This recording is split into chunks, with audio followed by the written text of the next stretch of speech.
not go over our The notes. overview? We didn't go through the notes at all before we did this, But you got this though, right? Huh? You got this though, right? I What believe if in we you. say the same thing though? that was the whole whatever. Hello, welcome everyone to WP Talks. WP Talk. That's exactly what WP Talks. How delightful and fun. We definitely did not come up with this in like the last We've been here 10 we've been here like a couple hours. I've been here a couple hours. You got here like an hour. I've been here 1 full hour, so I think I can claim that I've been here a couple hours. It's true. It's true. Anyways, yeah, guys. Honestly, I know me and Alex. First of all, hi. My name is Timothy Kennedy. This is Alex Correa. nice, not Correa. Or if you can say you can roll your R's too. It's a skill. All those Dominican girls that Mexicans used to date on. Yo, hey guys, just know I can do that. If you know us, I'm pretty sure this is the last thing you thought we were gonna do. But it is here, with being poor and. Tim, why are we doing this, dude? Is there like a certain thing that's going on right now that's affecting like everybody? I can't put my mind on what could possibly be happening that would make us be out of a job. I truly have no idea what that possibly could be. Dude, it's a strike. It is a SAG strike. Which means we're all forced to do podcasts because that is the wave. That is the wave. If you guys don't know what me and Alex have been doing, we have come up and produced and directed and acted in about 3 short films. Correct, Mr. 3 Alex? short films. Yes, sir. Starting out with the infamous Renewal, The Renar Wall, the Renar Wall, the Renar Wall, and then going over to High Potency. High Potency. You gotta love there we High go. Potency, man. You gotta love it. Weed short film with none of us. Let's just keep going. Let me not spoil anything for you guys on that one. Yeah, if you still haven't watched the movie, you need to go watch High You should Potency. watch actually Renewal. You don't need to watch Potency. that one. You It's fine. do need to watch Renewal so you can be proud at what we did on the second one. And then Sketch. No, and then you gotta watch Sketch, and yeah. you gotta watch Sketch. And now this is our new endeavor, which is ranting to you guys about movies and then forcing Alex to talk with me about horror and amusement parks, knowing he damn well does none of those things. But he will I will sit in this year. Yes, he will. Nah, dude, I'm because someone's excited. gonna go to Horror Nights, Dude, I right? am going this year. Yeah, he's gonna go this Yeah. year. You guys see that? This is physical proof. That I'm gonna go. literally, I mean, If I some of you can't- guys can't see dude. this, but like, it's proof right now that Tim- Alex is going to go to Horror Nights. How long have I been asking you to go to Horror Tim Nights? has been going. They're trying to make me go for like the past 2 years because the year previous. Yeah. One, COVID. So we couldn't fucking go. I mean, yeah. Could we? No, we could not. I personally, so what I told everybody, which was super funny, I was like, guys, I'm gonna be real with you. I will honestly go to the park and play the Halloween music outside the park if I need to. Did not end up doing that because at the time I did not drive a car. Oh, dude, Tim drives a car. Tim This drives is a big car. ass news. How do you guys think I got here? No, I didn't pick him up. No, he didn't. He usually picks me. Literally, he usually picks me up, and I actually whip myself over here. It's probably every time I drive, I'm literally like, wow, I'm actually doing. Like anytime I cut someone off, I almost crash or anything. I'm like, dude, I'm doing it. I'm being a typical Los Angeles. Like this is a proud moment. No, for us. like literally, I It's remember a when huge Tim moment. like just was afraid of the wheel. Like he's no longer a passenger princess. Hold on. Just because I drive does not mean I can still be a passenger princess. Come on.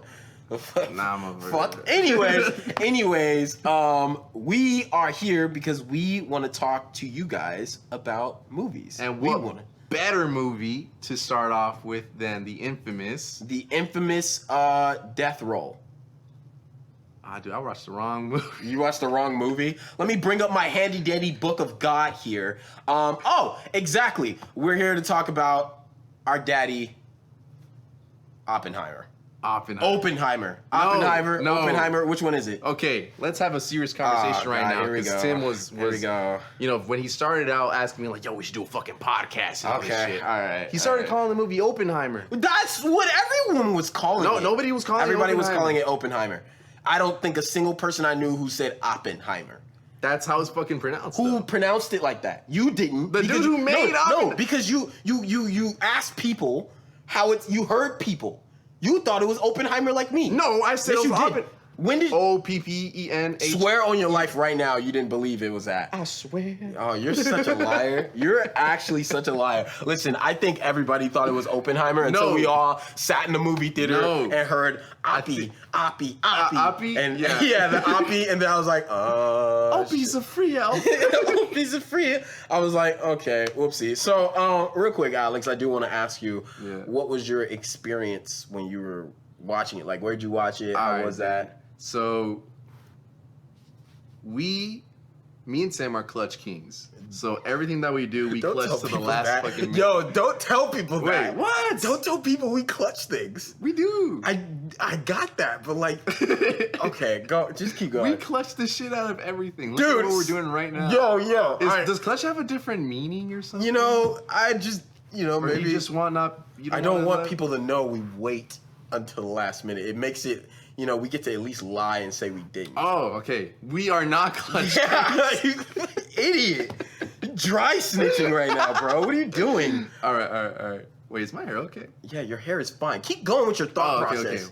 What was my thought process? You were talking about your experience when we went to the film, like when you went to go watch it. So, this was my first time watching a movie in a movie theater by myself. Oh, I bought that's a right. ticket. Yeah. I bought a ticket.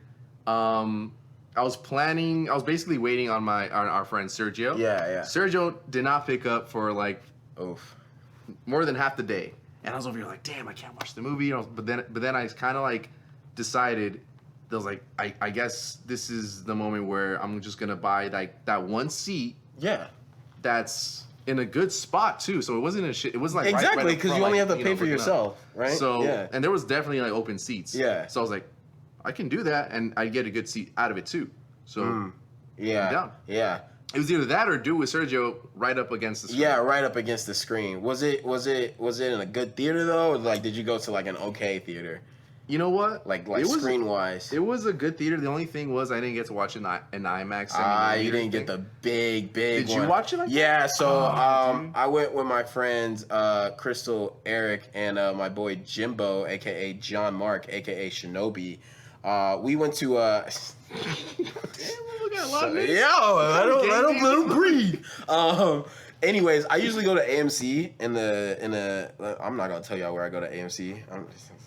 Don't do that. Yeah, I'm not gonna put that on the internet. Actually, No. What if someone tries to rob me? Anyways, I went to the Cinemark and stop people to rob me.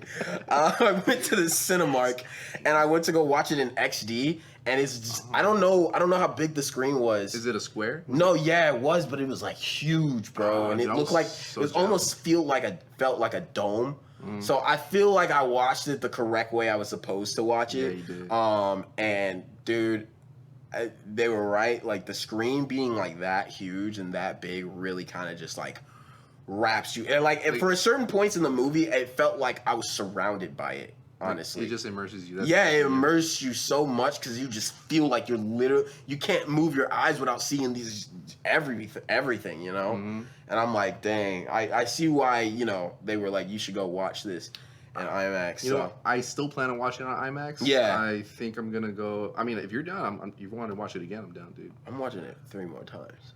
All right, then let's make it a fourth time. Let's make it a fourth time. Let's bring over Sergio. We're gonna single-handedly make the ticket sales for everything go up from now on. Did you get a good seat though? Where was it? Yeah, so I mean, they got the tickets before, so I was like right in the middle. But like for instance, I watched Barbie today. We will be doing a Barbie one later on.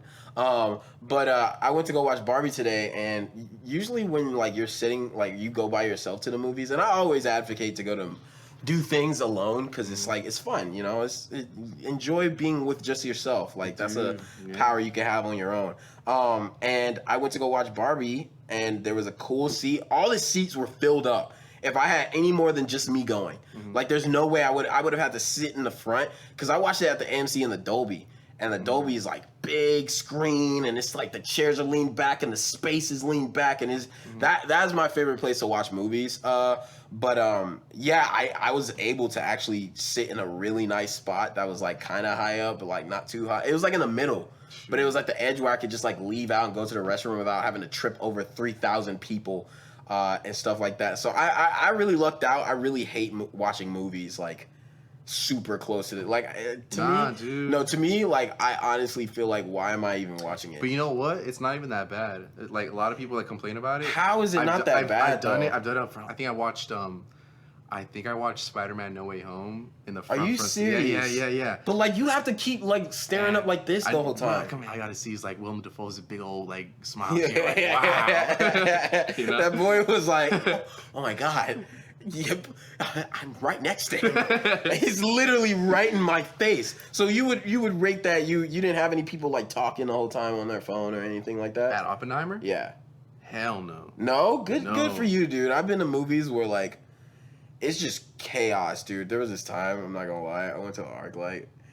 I don't even know if it was an ArcLight. It was something. And I went to go watch Everything Everywhere All at Once. And bro, I think the girl was just trying to piss me off because she could tell I was getting irked by it, and she kept stirring her straw that had ice in it constantly, and then I see her with my peripheral vision just kind of looking at me, and it was angering me because I know she was doing it on purpose, and I was telling my dad, I was telling his girlfriend Salam, and I'm like, bro, I'm gonna leave right now or I'm gonna say something. It's upsetting me. And then they keep laughing and using their phone and talking loud. Wait, was this somebody you knew? Huh? No. What up? And I'm like, and someone tried to snitch on them, like, cause I saw the guy get up, and I was hoping he just yelled at them, but he didn't. Obviously, we're not confrontational people, and literally no one came in to stop them. But eventually, those girls literally left in the middle of the movie. Because they got bored of it? So I was sitting here, I'm like, so they didn't even come here to watch a movie. They were just literally here just to be here and talk. But that's a waste of money, man. It's a waste of money, but I'm glad it didn't happen in this movie because I was like actually fully invested. It's so invested, I think we can segue to what did you think about the movie overall? I left the movie theater feeling like, damn. Like, it made me think. And, like, I think one of the main reasons that I love certain movies is because they make me think about, like, not necessarily just the story, but what life will bring from here on out. Just because I saw, like, this one freaking story, you know? It's like Oppenheimer makes you think. Yeah. You felt like, because, you know, I've come to understand, obviously, like, really good movies are supposed to make you feel like you went through a story. Like, you went through something and you don't feel the same as when you walked in, right? That's what a good movie is supposed to do.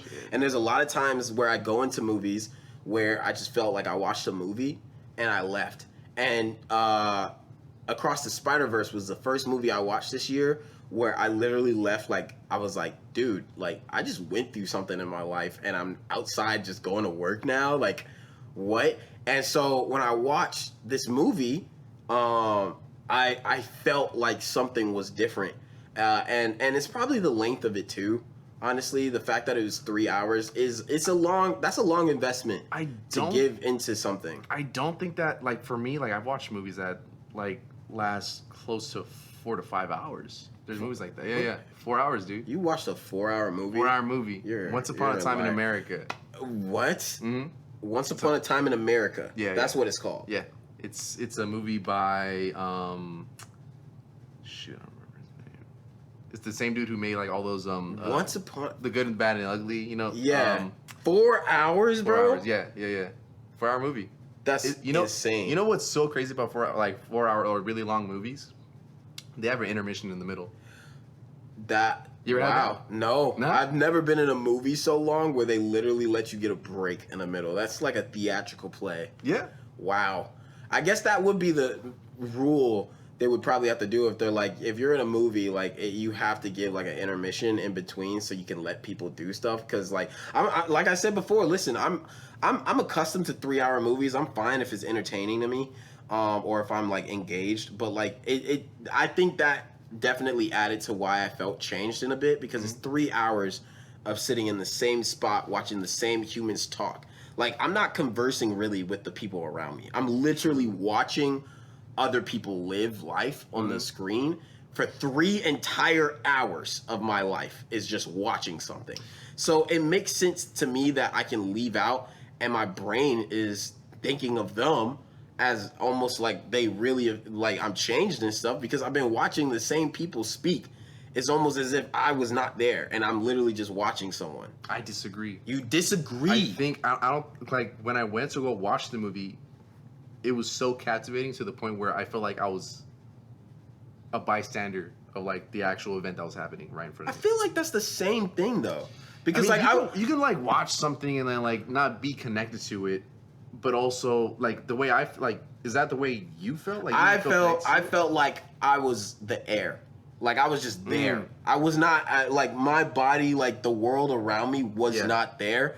It was only them. And listen, that's why people I feel like they should go to the theater, because the fact that I watched this movie and I told you earlier that the screen felt like it engulfed me and it was everywhere. I'm like, at certain moments I completely forgot I was in a theater at all. Like watching with people. Like I was just looking at the world for what it was, and that's it.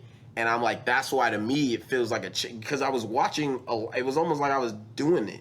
I was there, not doing it physically, but like watching people, as you said, like a bystander. Like you're watching them do all this stuff, but you're a part of it. To me, like, especially since it's like based off like true events and all that, or like this whole entire story, like it's real. Yeah, you know? It's history.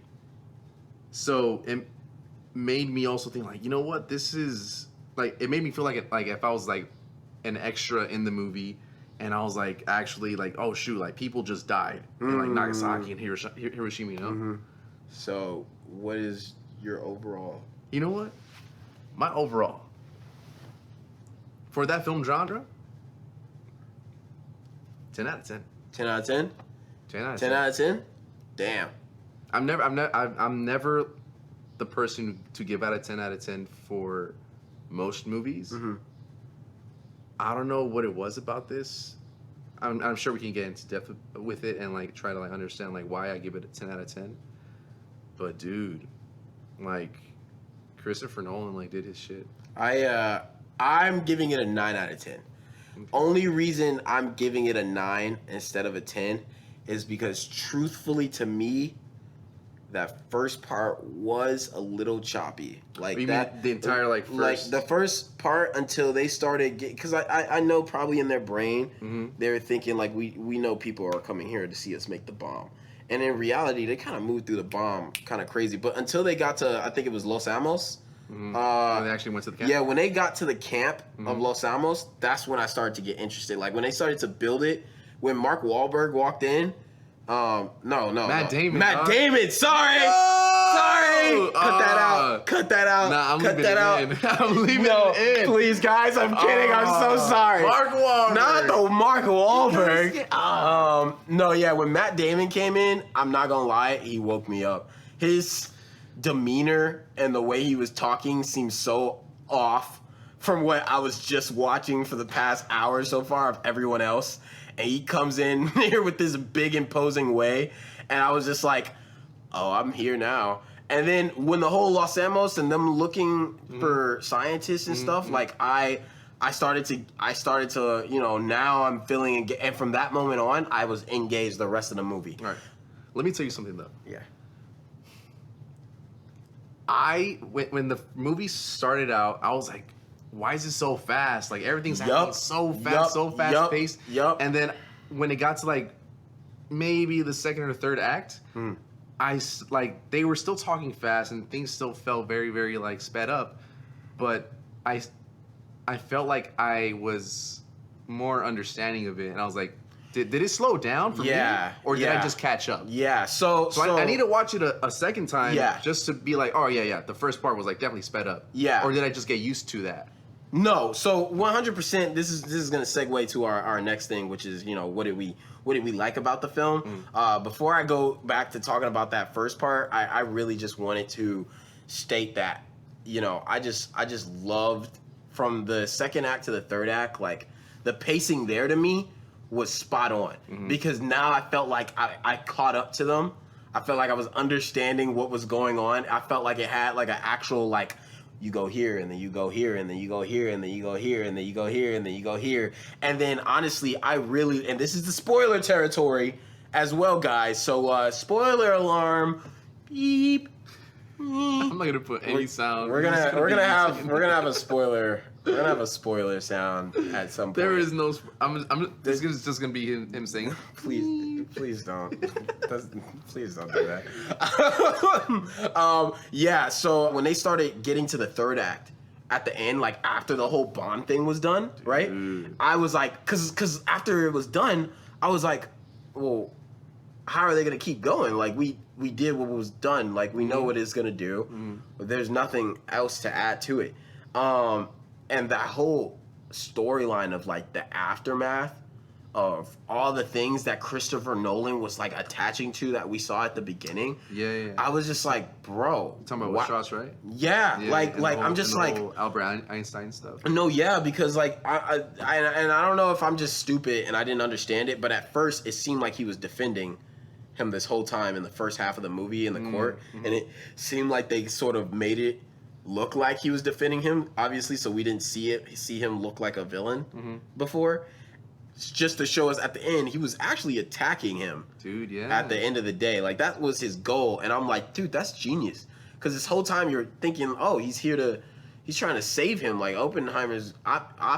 God. It's just in my body to say it. It's just like, this whole time, like, it was like playing so well that they were friends and they just had a little fallout here and there and stuff, but like they were good, and the fact that you reveal that this guy was playing chess, right?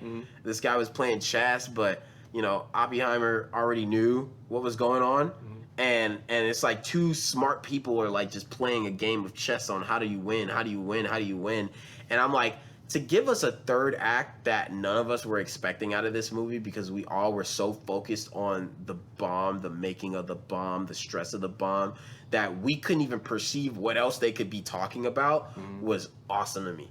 Like, I enjoyed that. And the craziest part is this. It was nothing but dialogue. It was just talk. It was them talking. It wasn't like an action movie. They weren't really doing like much on they weren't showing much on the building of it either. They were, if anything, it was just like the marbles inside a little thing, Yeah. Like they were getting to that point. Yeah, that's what I'm saying. Like they that's didn't that's a smart thing to do. No, yeah, like it didn't go into super. I felt like honestly making the bomb was quick. I think it's almost as if that was just a moment in the film. But it was also a struggle too, because like there was like I forgot like Benny Safdie's like character. Do you know the Russian dude? Well, for one, guys, I should have said this earlier. So the movie Oppenheimer, because I should have explained the synopsis of what this was. Completely forgot. That's okay. So basically, the synopsis is during World War II, Lieutenant General Leslie Groves Jr. Appoints physicist J. Robert Oppenheimer to work on the top secret Manhattan Project. Oppenheimer and a team of scientists spend years developing and designing the atomic bomb. Their works come to fruition on July 16, 1945, as they witness the world's first nuclear explosion, forever changing the course of history. They had like a ton of A-listers in here. Cillian Murphy playing Oppenheimer. Cillian Murphy. I'm butchering all these names. It's the first episode. Whatever. The first name. Robert Downey Jr. didn't mess that one up. Yeah, Louis Strauss. Florence Pugh's in it. Emily Blunt's in it. My dude from The Boys is in it. Matt Damon. Bro, this dude Rami is in it. Rami Malek. And I'm like, bro, Roderick Rules is in it. The most Josh Peck is in it. The most like 2 Nickelodeon stars here. I'm like, bro, what? Like, they just had so many like different A-listers in here that we've all seen, and the fact that like some of them had just like kind of like little roles or like they didn't even speak that much. was kind Some of them actually had like 2 to 3 lines. No, literally like 2 to 3 lines, and I was just like, a director's really good when you get people who are A-listers who are used to only taking main roles completely fine with just having a couple of lines with a couple of scenes here and there, and they're just happy to be in part of the film at all. Dude. Like for instance, Hill's whole character and the whole beginning part of it when he was just getting bullied. Who? Hill's character, the character Hill, Who's Hill? played by Rami. Oh, Rami Malek? Yeah. Oh, okay. Yeah. Dude, like he nothing. didn't even have any lines in the first Nothing. until the ending, and I'm like, there's no way he is in this movie and has no lines, and he's literally just basically like I was like, wow, you're a big director when you got A-listers being like, listen, I'm cool with not having any lines, Dude. until the end. I personally thought that they juped him at first. I was like, no. I thought they did. I was like, he's really good. Just like, Yeah. I was like, is this like a joke? No, that's what I thought too. I personally thought it was kind of funny at first. It's like they have like this. This is an Oscar winner, dude. Yes, I know. That's what I'm saying. This Like Oscar winner actor, 0 lines, like barely any scenes, like just like he's getting bullied by everybody. not bully, just not like he's being overlooked. He's being bullied, bruh. Okay, yeah. Oppenheimer literally smacked this stuff out of his hands and he picked it up, bro. Like if that's not bullying, I don't know what you. But like no, legit. Like I was like, wow, he can't utter any words at all about Nothing. anything. And then they redeemed him at the end. In the third act. And then I they was redeemed like, him at. oh, I was okay. like, so they This were makes saving sense. the jewels for the ending bit. I see. And he was the secret Trojan horse because they all thought like, and I thought, I'm like, dude, he was not being nice to him. Like, of course he's gonna go ahead and get on him, bro, and he didn't. And I'm just like, I freaking love that. So now that we've obviously talked about the stuff that we loved, let's go ahead and head on to the things that we did not like about the film. Okay, we already touched base on this, but the only thing that I didn't really like personally was the fast-paced scenes in the very beginning. Yeah. That felt like, but then again, I kind of was trying to find a way to like it.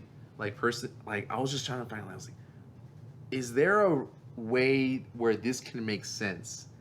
And in my director brain, I was like, well, maybe Christopher Nolan wants people to feel like very, very rushed right now, very, because that's probably how Oppenheimer was feeling in that exact moment, you know? Yeah, and like I can see that from a director's standpoint, but to me it felt like when I was watching this, because I'm obviously we go to these movies with a different lens, right? Because we're in the industry and now we're talking about it, so we look at things from a different point of view, and to me, it felt like they were just pushing as fast as they can to get to the part that they know that people are gonna like, and they have so many people to introduce throughout this film. Like they have so many people to. I mean, they had Albert Einstein in this film. I had no idea this man was gonna show up whatsoever, bro. They showed Heisenberg, and I'm just like, dude, what? These are not people I thought that were gonna show up whatsoever in this film, and they just casually dropped them, and I'm just like, that is a significant human right there. That at least that like broader wise, like we all know about. No, everybody knows about freaking Albert Einstein. Yeah, exactly. But I personally didn't know about Oppenheimer before the movie. Yeah, exactly. Yeah. That's what I'm saying. Like I barely even knew about Heisenberg, but like Albert is like something everybody knows about, right? Everybody. It's like Nikola Tesla, right? And so the pacing in it was upsetting me. And look, for instance, the whole Florence Pugh thing. Scenes that she's in where I just wasn't really, feeling it. Like for instance, like I understood the flowers thing. They're just trying to keep up with history of his relationship with his mistress and stuff. So I understand why they had her coming in and out. But like there was a scene where they find out he had like a bomb, or the Russians I think found the bomb, and one of his scientists in the classroom that he was in ran out of the barbershop with the newspaper, and he went to go follow him. Yeah. But like that scene seems so random and abrupt, because to me they were walking and she was like, I told you I didn't want to see you today. And there was no prior engagement of why they would have seen each other. I don't know why they would have seen like, I don't understand why he needed to hang out and talk to her and stuff. And she seemed like she was crying and everything. And I'm like, what happened before this happened? Like, before they got here? And then he just leaves her. And then she just turns around. And so in my brain, I'm like, what is she? We could have just had the guy read the newspaper and get the news and run out and get the same effect of why this was important. I don't understand why this was here. But I think that was them just kind of following it. But like, I love Florence Pugh. I love everything she does on all forms. I love her as the new Black Widow. I absolutely was dumbfounded in Midsommar when I watched her, because that was the very first thing I ever saw her in, and she absolutely just floored it with Midsommar. So when I was watching this, you know, and listen, I can't expect, you know, for her to have. I wanted to see her more, is what I'm really trying to say. Like, I wanted to see her more to develop her character more, because it almost seemed like she was a side piece, but I guess she literally was a side piece. She was literally there in and out for those moments. And I think it was primarily because they wanted to just showcase like his life, his struggles, the things that affect, like that scene, bro, where he was getting interrogated and his wife saw him naked and her. Dude. I was like, oh my God, what a beautiful way Christopher did that. Because I'm like, dude, I was confused. I was like, why? Because like we were crossing the, the 180 crossing line. the lens, yeah. No, we're crossing the line. So the 180 line. We're crossing the line. I was like, why are we crossing the line? I didn't understand. We couldn't see Oppenheimer. We just saw like the back of. Oh yeah, the back of the guy. I would see the back of the dude. I was like, why is he doing this, right? And out of nowhere, we saw, her writing him in the freaking office. I was like, no, it started with him naked. So that and I'm like, it did start with him started naked, with him yeah. naked, because we're all like, and then we see what she's seeing when she's hearing this, God. which is, and I'm like, you never, when you hear about cheating and stuff like that, you never really like picture it, because like when the person's telling you or you're saying it, you just see that. But I'm like, to someone who is affecting, she's looking at him, seeing him basically having sex with this woman and her knowing about her existence in her face.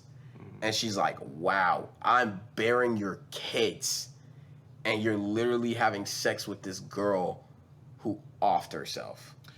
Like, that was... At that point, she was already dead, right? Yeah, by then she was already Yeah. dead.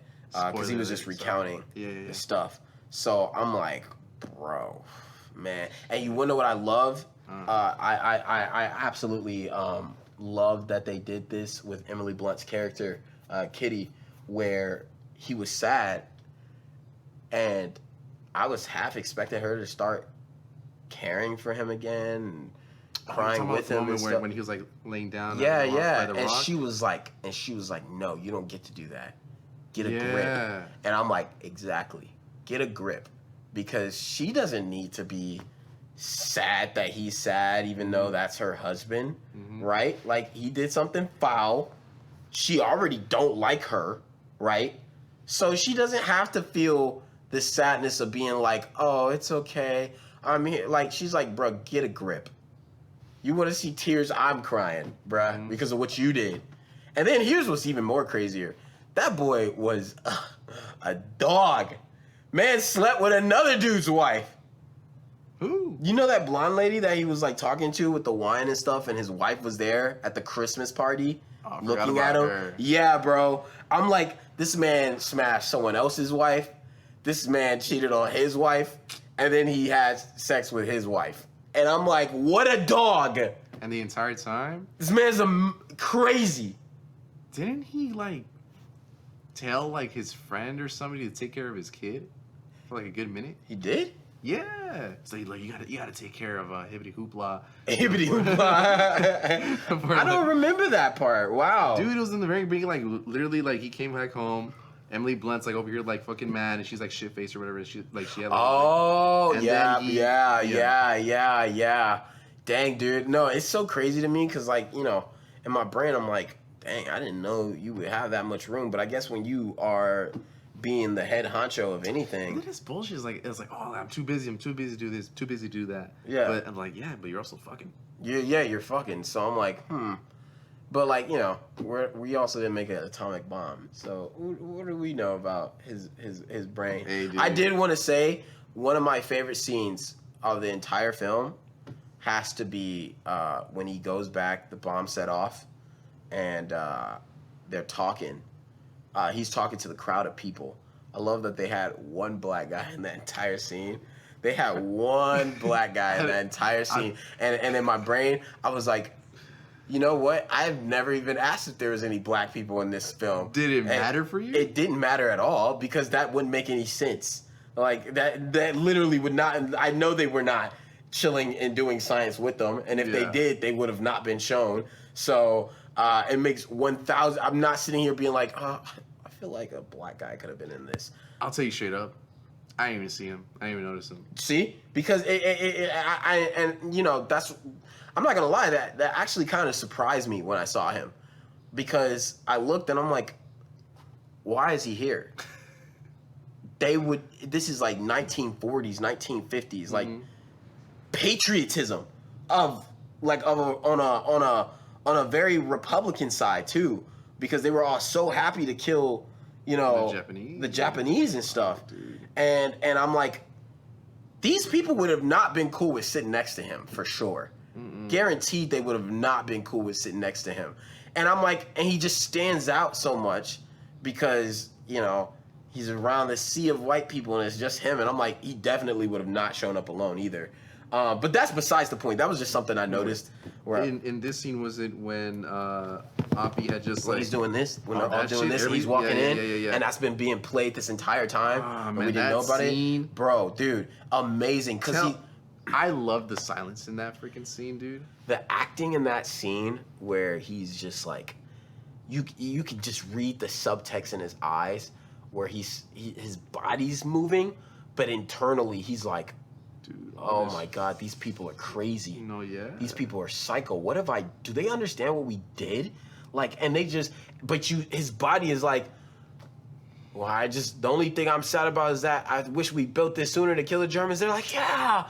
And I'm just like, and I'm like, dude. But his eyes are literally saying, what the fuck have I done? Look what I've turned these people into. Like, they don't even yeah, know. They're all freaking blood hungry. They don't, I'm like, he's like, these are blood hungry, like they just are glad that they got to, like, this blew people up. Like, they don't even, and the fact that it all turned white, like an actual, like, because he's seeing. You talking about the atomic? Yeah. Because he's seeing what, like, they can't picture what it looks like, right? They have no idea what it looks like. He knows what a big explosion looks like. So for him, he's like, they're over here screaming and happy, and he's like, seeing the white, and just the bodies incinerate, dude, and stepping into the hollow burn. Yeah, dude. The sound and the score in this movie were just so. I think if I can say it, like, the acting was good. I'm not good at math, by the way, so if I do this percentage wrong, I'm sorry. I think that the acting was a good 30% of this film, like the great acting of everybody, right? 30%. I think the other percentage is, as you can see me counting on my fingers, of so put 40 is the cinematography, how amazing it looked, right? So we're at, that says 0.7, but I'm assuming that means 70. And then the other 20%, man, I feel like I did the math wrong, but the acting and stop. Where's the point? The acting and the music go hand in hand. Like, the music is, in my opinion, what made everything as intense as it was. And the lack of music is what made things even more intense as it was. Because they were playing scores throughout the majority of this film. Yeah. Through the majority of everything, honestly. There was very rare the times that it was silent was when the explosion was happening. Because But do you think there was ever a moment where the music overpowered the acting? We're just like, oh man, like it was taken away from it. In the beginning, because I felt like we had that situation with Sketch sometimes, where I felt like the music was overpowering what you guys I know were what you saying, mean. Yeah. and I was like, okay, we can do away with could the tone it music. down, yeah. Yeah, but as I said before, I think once the bomb started to be made, everything after that all required the music. Kitty's like back and forth with the guy that she was being interrogated by, with that music playing, was just like. It was like stabbing. The music felt like you were watching two people fight out of wits and being a smart ass. So Emily Blunt. And, Yeah. That was a great scene. And I was like, dude, it's fantastic. It's amusing. And they're both just portraying so many things deeper inside of them. That aren't being said out loud, but you can see it going through the back of their eyes and their brain to me, which was just super amazing. But I wanted to say the music was so good and the sounds and effects and stuff that they did was so good, because literally when they were about to start chanting and clapping, you just hear a scream. Like before everything goes silent and he's just talking, you just hear a scream. And I'm just like, ooh, gut-wrenching, because you're hearing what the people all the way over there are now saying, right? Like they're screaming for their lives right now while these people are clapping and they're like happy and they're cheering and all this, and he's looking around like he's hearing and stuff and everything, and that brings in the president, right? Was it Truman? President Truman, I think. Yeah, played by Gary Oldman. That boy. I did not, don't bring dude. that I did not crybaby. expect Gary, dude. Freaking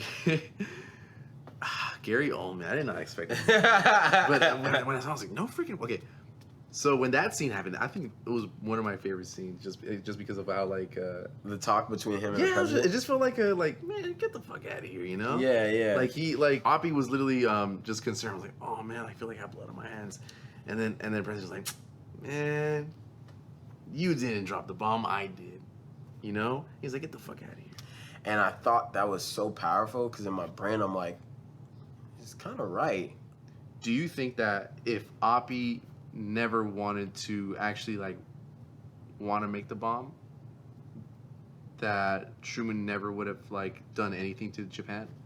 Or do you think they would have done something else? Oh yeah, dude, they would have just did something else. Like a different kind of bomb or something? No, it'd probably be like, it'd just be something else. Probably more like violent style, in my opinion. I don't know. That's one of those hard questions of like, well, if you didn't make this, somebody would have done something, you know, eventually. And I think the whole crux of all this is what they were trying to, like Strauss was trying to say, is he was like, Oppenheimer is out here talking about like, oh, this is immoral to do this, right? This is bad, this is that with the H project, right? And he's saying, dude, he wanted to make this. Like, he knew he wanted to make this. He's acting like he's got this moral high ground, but he knew. And in my opinion, I'm like, I understand where he's coming from, because as a scientist, his brain says, I did the math, I created this thing. And as a scientist, your brain says, I want to see what it does. I want to see if my theory is correct. And the only way you see if your theory is correct is if you do it, right? Like, anytime you've seen those cartoons where they're like a mad scientist who did something crazy and you're like, why would you do that? But you wanted to see if it but would, their like, brain is like, work. I'm a scientist. That's basically what it is. Okay. But, okay, that's one reason why he wanted to make the bomb. Yes. But another one is what? He wanted to get back at the fucking Germans. Oh, so you think that line where he was saying, I wish I just made this sooner might have been... Yeah, I mean, I think... Because I'm sure he would have rather used it on them, obviously. Yeah. Like, I think the whole point was that he wanted to use this on the Germans until they found out that Hitler died. Because before, everybody was on board with clearly getting him out of here, right? Like that, yeah. And so now that it's over, they're like, well, we shouldn't use this on Japan. Like, you know, do things how you guys have been doing wars, sadly, every other time, right? Like, we don't need this bomb now. Like, we were just going to use it on him because he was being so awful. Yeah. But they had to keep going, right? Because the American populace wanted it, right? And they already invested so much money into having this. and then they were scared about the Russians, and if they had a bomb, and if like we need now a bomb in case they want to go bomb us and stuff like that. And it's just crazy because yeah, dude, it's a catalyst. Like someone gets information, and then someone else is like, well, I don't want to be the one left out, so now I'm gonna try to make my the own. whole thing was a race, dude. Yeah. Everybody was like, oh, like who gets to like figure out how to make this bomb soonest, and who gets to be the first person. Basically, who gets to be on the moon first. It's a big dick competition Literally. of I got, and that's why they kept saying the line. They were like, yeah, we're good until someone makes a bigger bomb than us, and then they're like, yeah, and that's how it just keeps going. Is someone's like, oh, they got a bigger bomb, well, we need a bigger bomb. And that's why they're saying, like, like, being the father. Einstein said to him toward the end, right? He was like, it was almost like when I was watching Air. When I was watching Air. With also Matt Damon. With also Matt Damon. And Viola Davis was giving the speech where she was like, you know, it's like a superhero, right? Like, they'll praise you. They'll build you up, and then they'll turn you into this thing that you're not, and now you have to try your best to become that thing, and then they'll bring you all the way down and destroy you to earth, right? And then years later, then they'll say, hey, you know what? You deserve to be a hero for this, because this is what you are. And he was like, as a scientist, they praise you for making this bomb, they praise you for this, and now they're trying to get you in trouble, call you this, this, and this if you don't do everything that they want to see out of you. And then years later, they're going to go and give you the respect that you deserved, even though they slaughtered you down. And he's like, that's what this is, basically, of you creating something like this. Because he literally created a world-ending weapon. Imagine what a 2023 nuclear bomb would do. That would completely level out this. That's why they kept saying, dude, yeah, that's why they kept saying, like, you know, the next world war would be the end of everything, because they would be like, and that's why, you know, most people right now are saying at the end of this film, they're saying like it did make them kind of nervous, because it kind of lets you know, like, hey man, literally just know a lot of countries have a nuclear bomb, and If not every single one, and if they let it go, that's it. That's donezo for everybody. It's donezo for everybody. There is no winning in this situation, because even the after effects of not getting exploded would destroy everything. I mean, that's how humans are, though. Yeah. You know, you create stuff. And it's, you know what's surprising to me?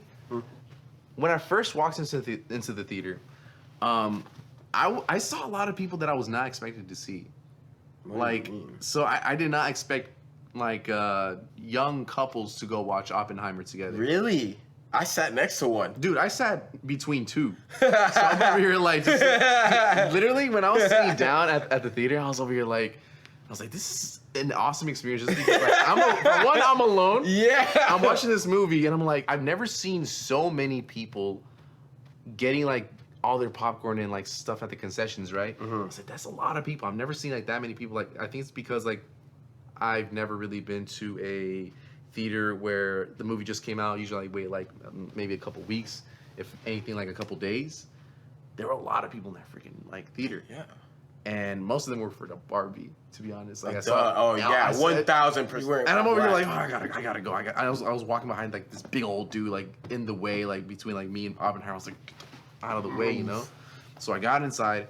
I sat down between these two couples, like eating their popcorn, and I was just like, all right, cool.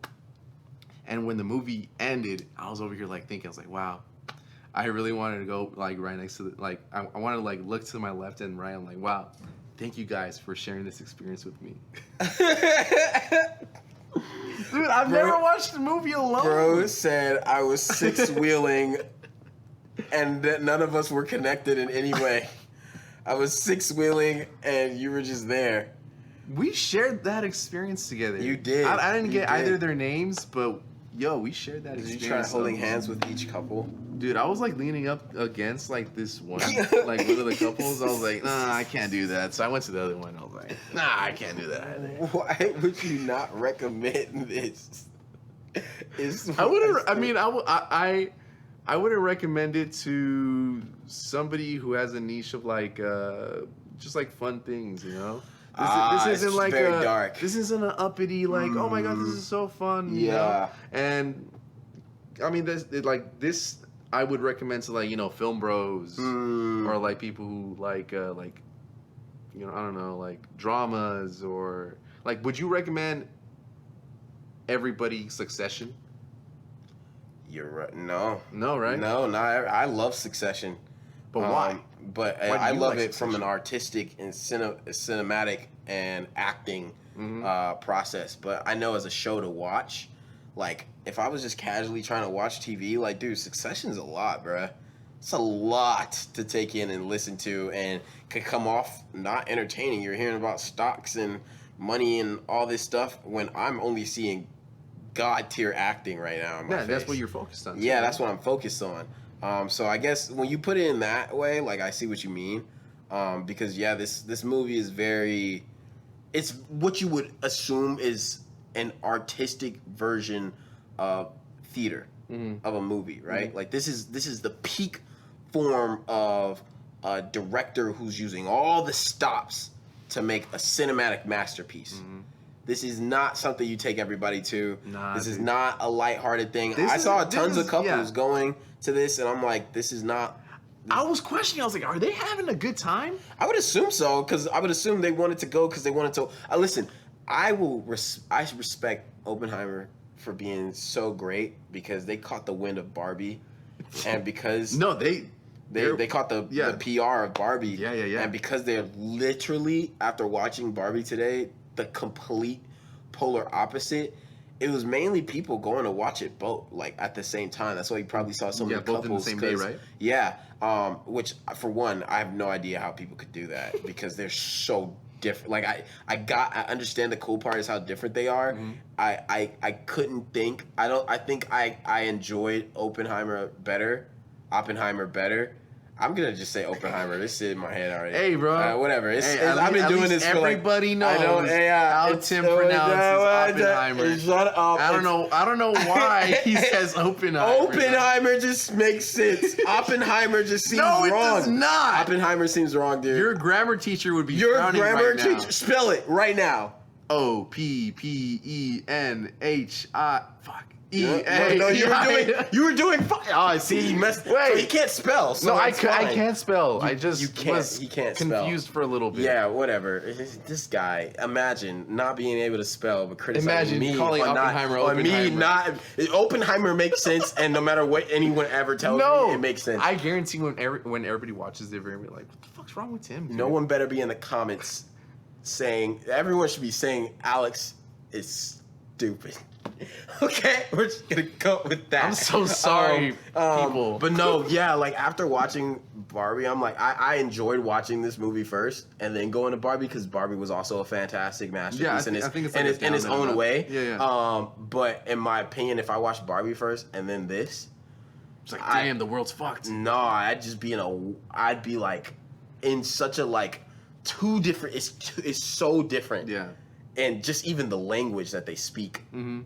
And I'm like, if I was like, all right, this was easier to grasp Barbie than Oppenheimer, which was so. It got to a point where like sometimes I would get confused because I mean you're listening to people speak like they're speaking like math and science and all types of after and physics. after a good minute, you I don't think you needed that. I don't think you needed to know that much What do you to mean? follow along. Like, let's say, oh, I didn't understand what they were talking about with that one, math equation or that one like a computer or like the equipment that they were using. I don't know what that means. Like, I don't think it really matters. I think what the entire basis of the entire story was and I kind of like the way that Christopher Nolan like shot it in both black and white and color. Do you know why? Oh yeah. Yeah. It was I don't know. So actually. so the reason why he did black and white and color was through the different POVs. Black and white was through the POV of Strauss, and the color was Oppie, or like basically real life. So there were moments where I saw that same scene. It started out as black and white, Yeah, and then I saw it again in color. It's like we're getting a different contrast of like the POVs between both of them. Make more sense that way. Which is why it was black and white when he went to go talk to Albert because he has no idea. Versus when he went to go talk to Albert, was in color. It was in color.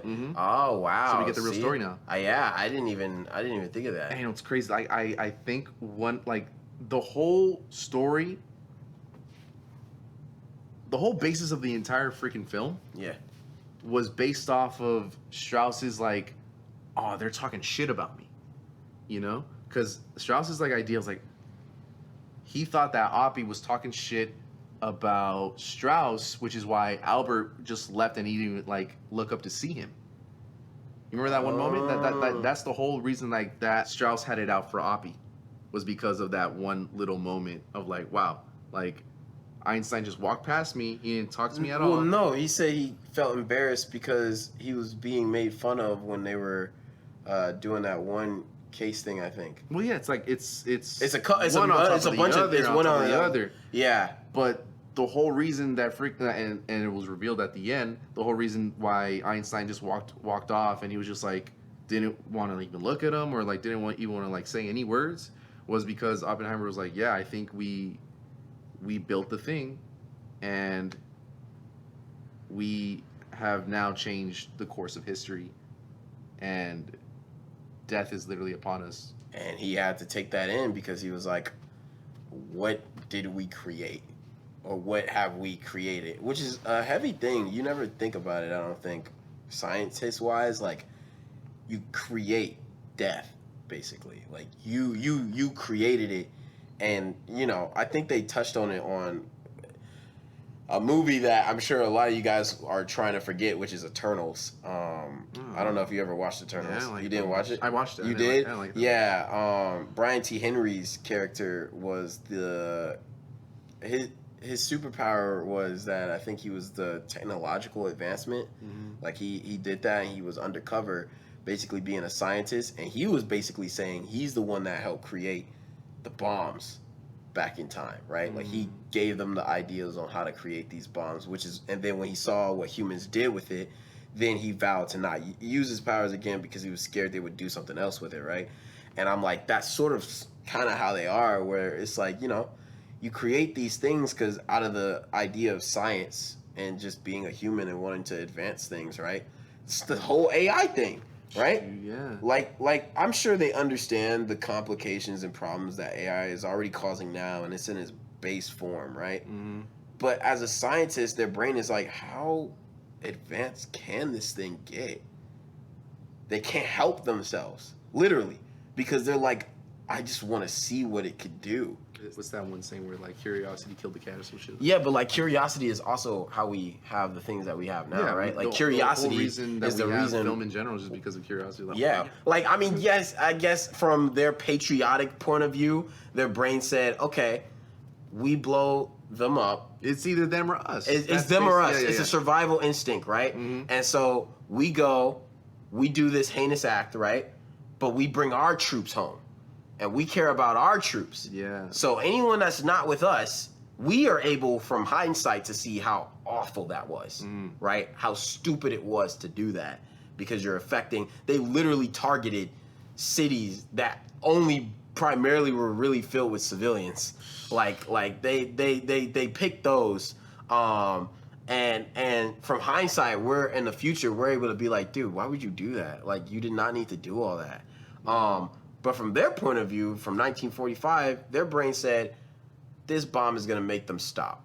And then we get our troops home, which means less people get killed. And so you imagine the parents of kids who have their kids out there being drafted by force to go complete this thing. They don't want their children to die. And if they gave you an out saying, oh, your kid can come home now that we have this device, then they're like...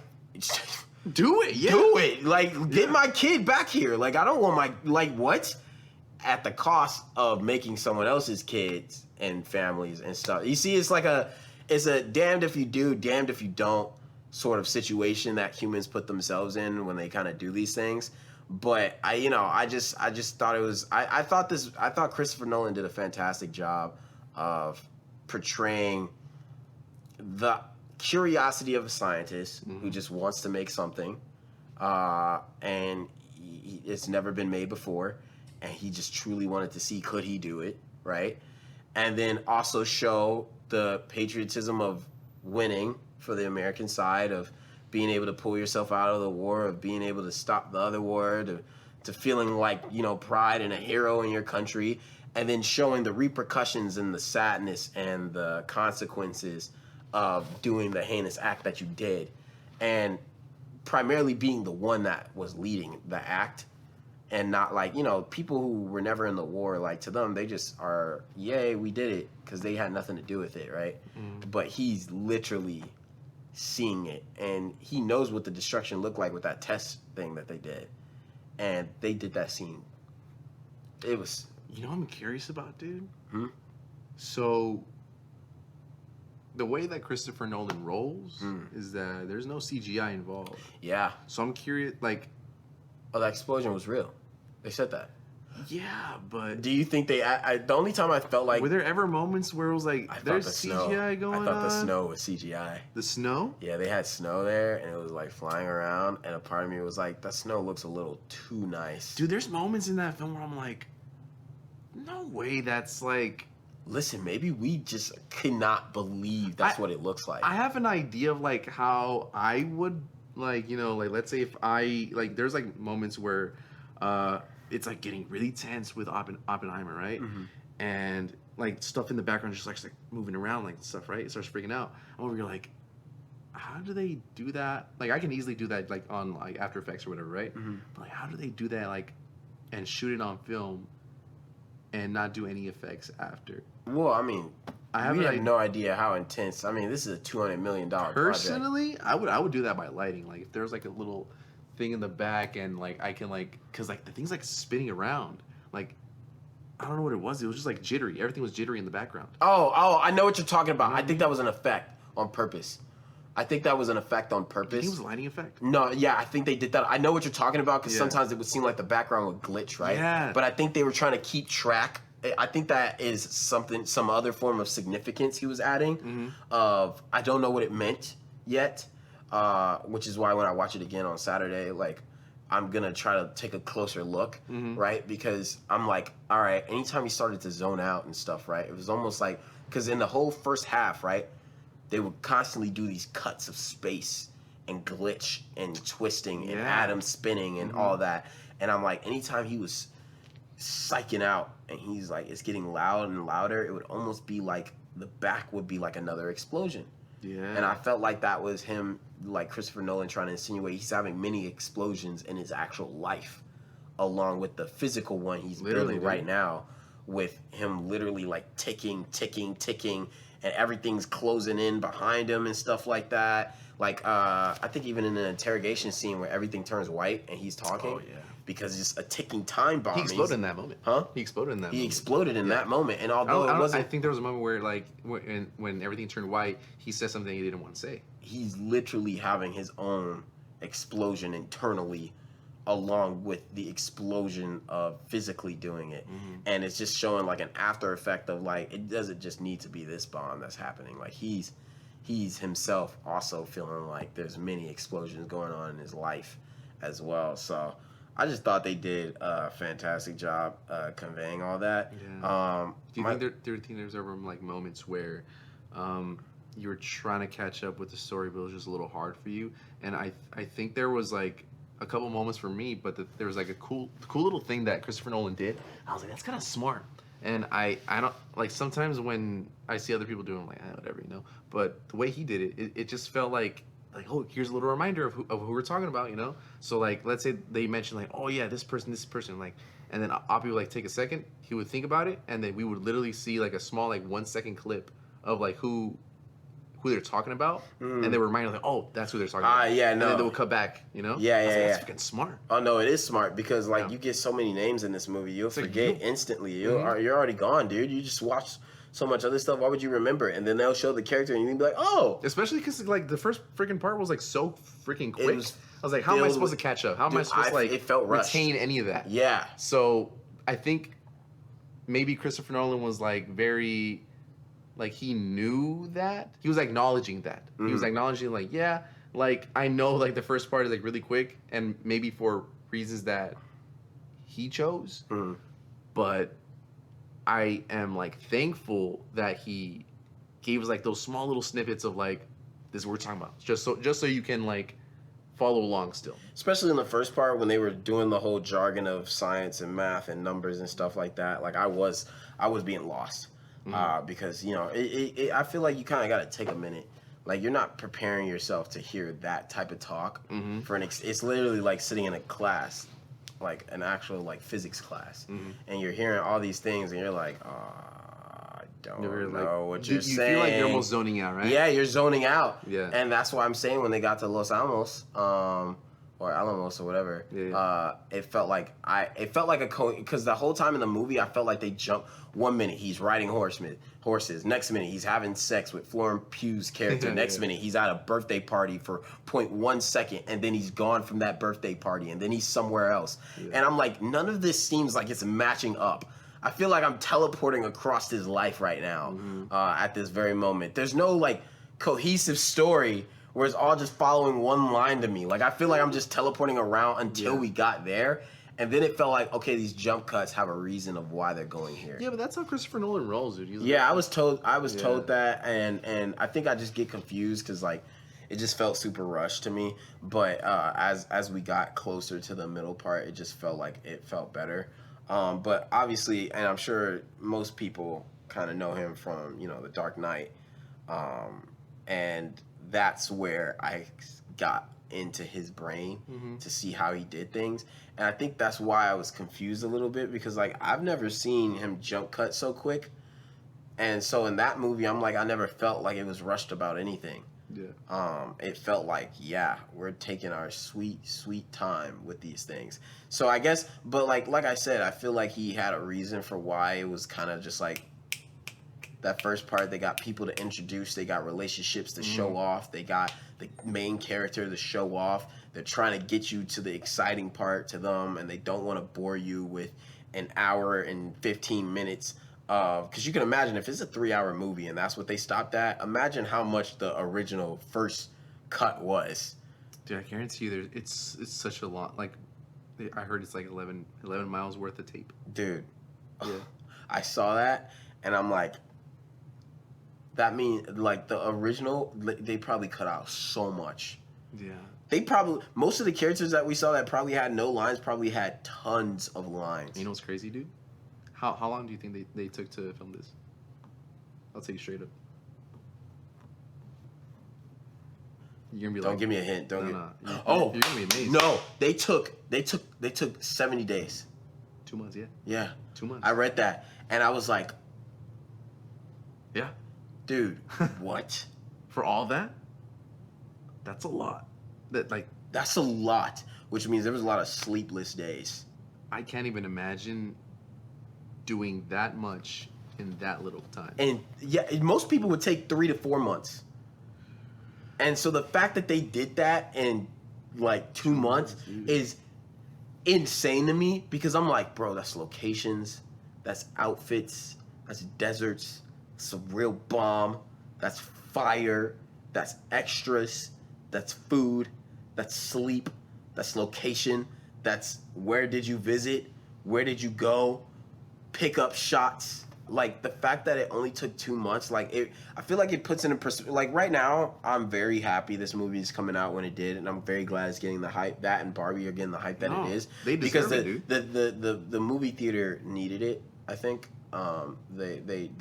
we needed some wins because we were getting hit from all directions. I think most it's funny to me because like I don't think that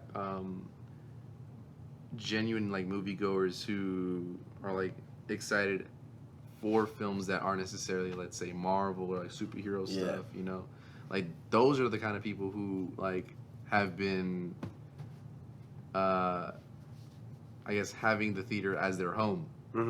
Which is like all the Marvel people, you know. Yes, all that, tons of it's all superhero stuff. It's all superhero stuff. This is like one of the first times in a long time where films other than that genre are like making mountains at the moment. Literally, those two movies are not an action movie.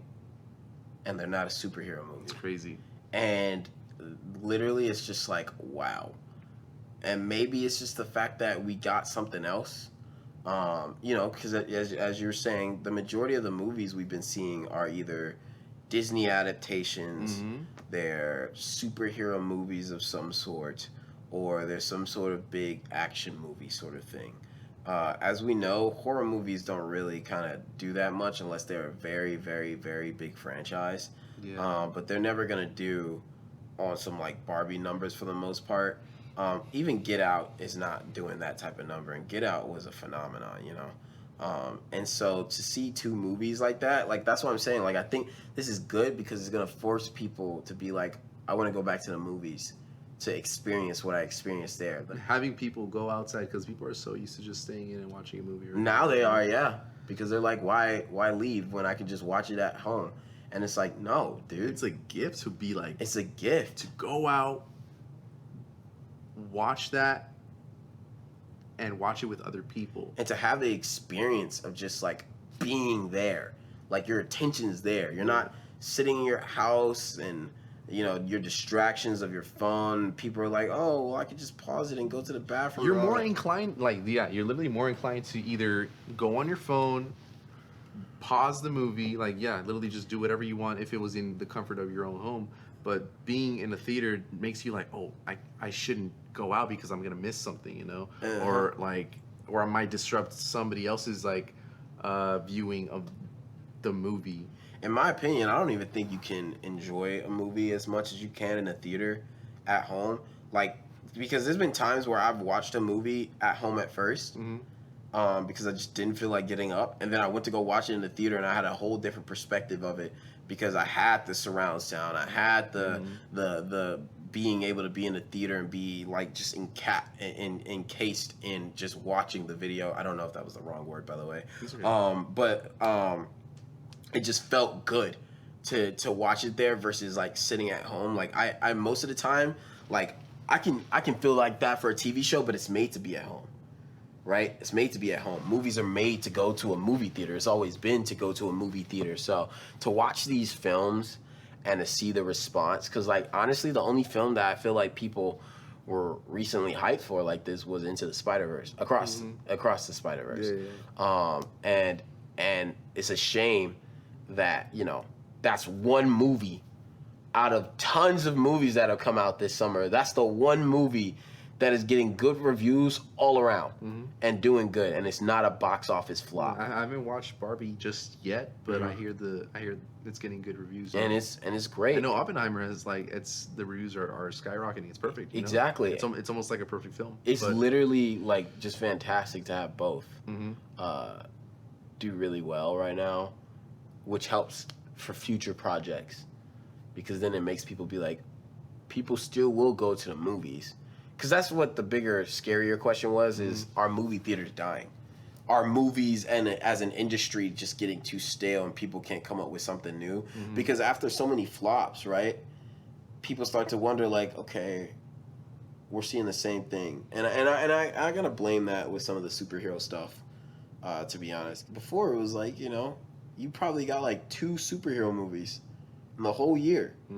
Of course you're gonna go watch that, bruh. You're gonna get 2. Versus like, okay, I got Doctor Strange to watch, and then I got Venom to go watch, and then I got a DC movie to go watch, and I got another Marvel movie to go watch, and I got another DC movie to go watch, and it's just like, it's too much.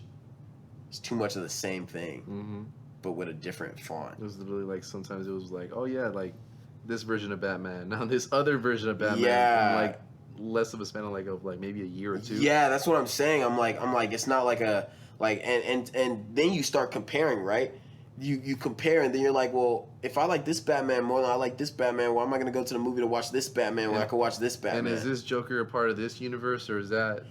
Yeah, and I understand the whole multiversal thing, because that just makes sense to do that. It's fun. It is fun. Yeah. But like comic book accurate wise, but things like Barbie and Oppenheimer, for one, they could 100% make a Barbie 2.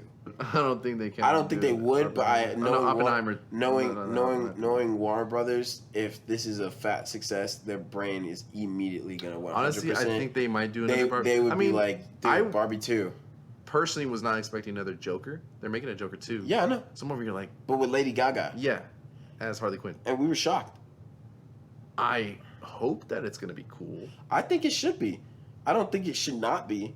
I feel like just because a movie has a first one doesn't mean the second one is going to be trash. Across the Spider-Verse clearly proved that, because Across the Spider-Verse was great, and if they wanted to, they could have left it at 1. But, you know, that just shows you that, are you good enough to make a second one that we enjoy it just as much?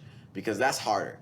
Like, Yeah, but then again, it's also like, when you make the first one, did you leave an opportunity to have another one be a possibility? I just want to shout out, because I didn't say this, Robert Downey Jr. did a fantastic job as Strauss. Especially considering I've never seen him like act before. You've never seen him do anything other than Iron Man? No, I honestly haven't. And if I did, I saw him do that one movie he did right after he got done playing Iron Man, which was the. Are you talking about? Don't tell me. Doolittle? Was it Doolittle? Are you talking about Was he Doolittle? Doolittle? With all the I know animals? it was something with the animals. Yeah, he That was. was Doolittle. Dude, yeah. And I was like, oh, okay. You know what's funny as fuck to me? They literally had a. So Doolittle was originally a black dude. Now it's Robert Downey Jr. It's the reverse, bruh. You know, you gotta get a little reversey in here, man. Sometimes you just gotta remix things. You gotta do a little. How does that work? You gotta man? do a little build different stuff, bro. You just are like, hey, man, we.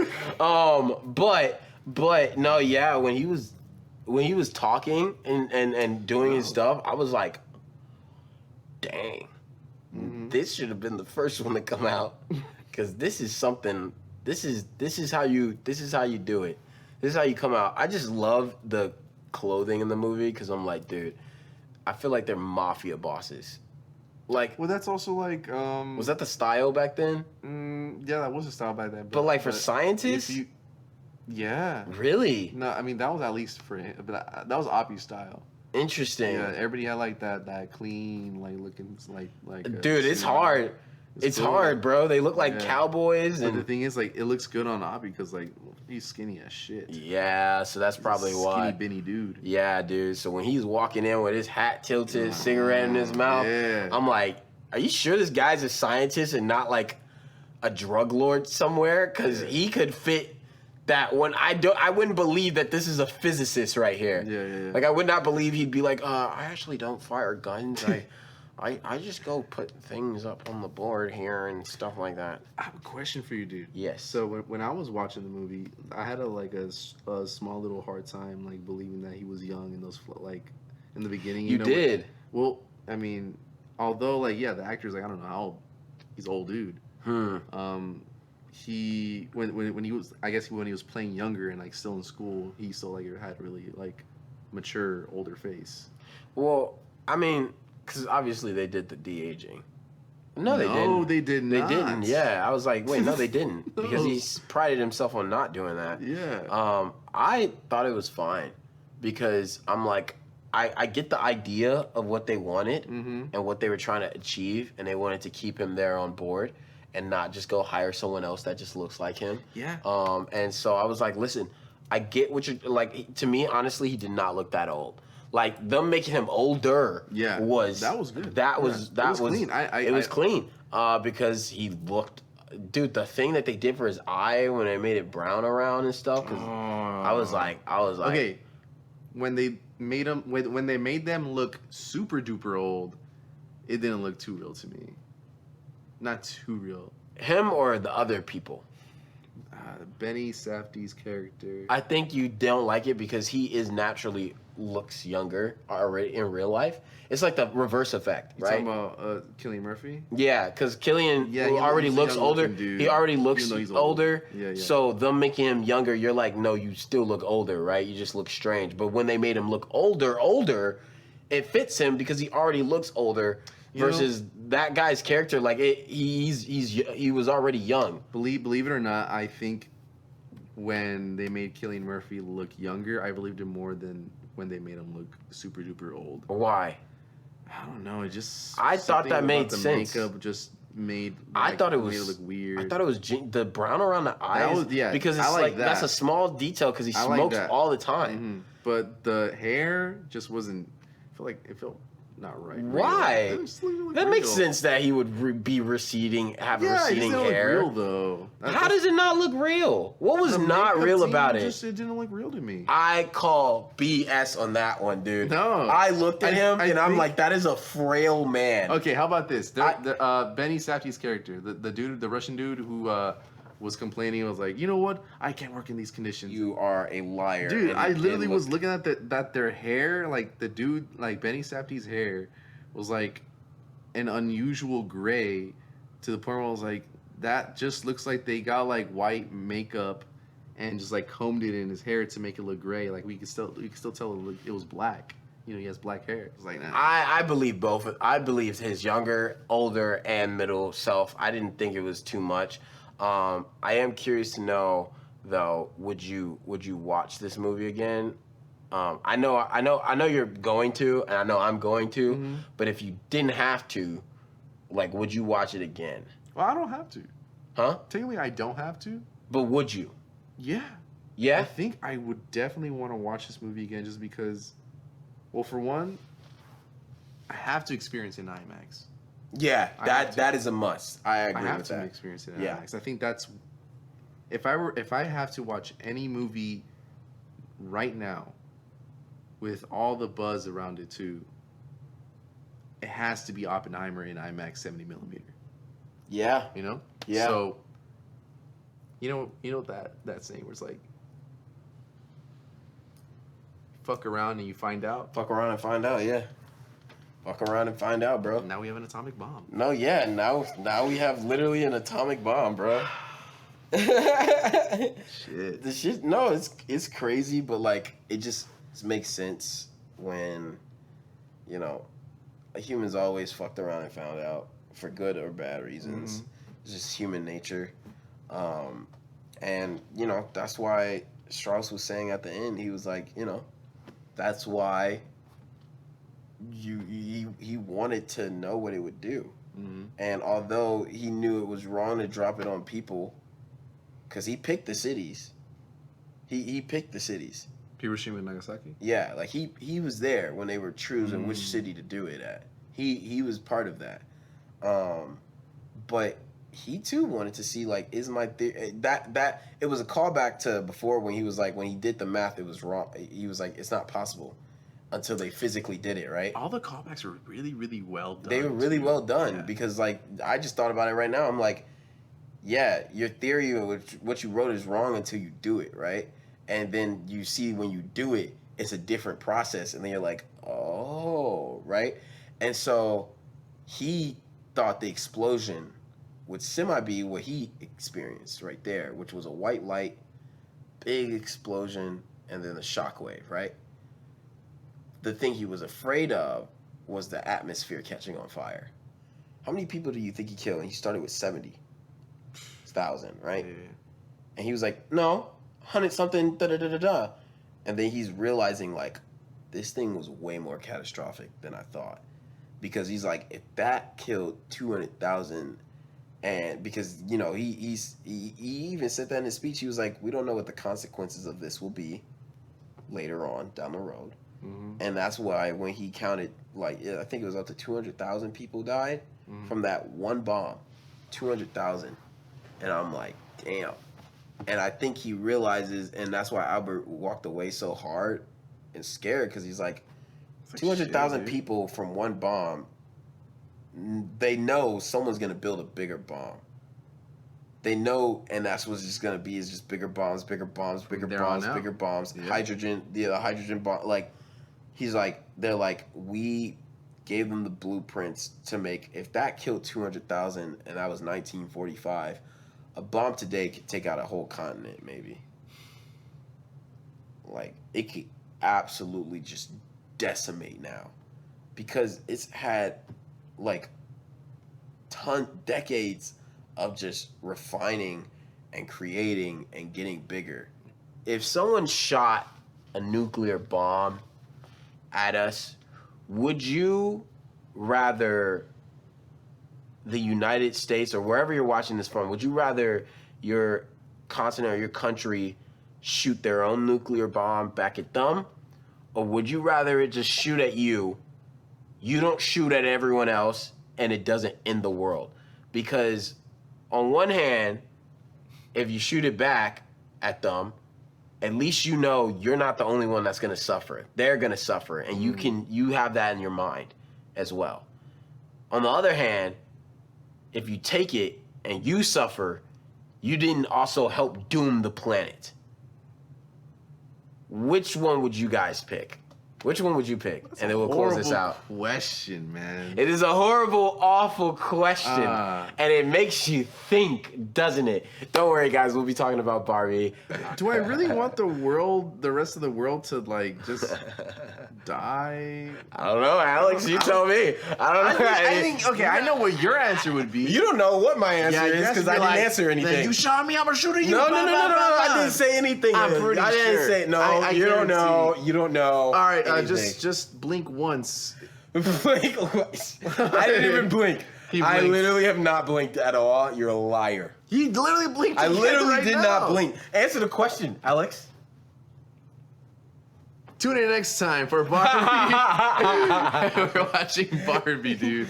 Take care. We'll have a fun time, and I hope you watch it, dude. I hope you guys enjoyed our first podcast. You guys have a great rest of your day, and we will see you when we talk about Barbie. Woo! Bye.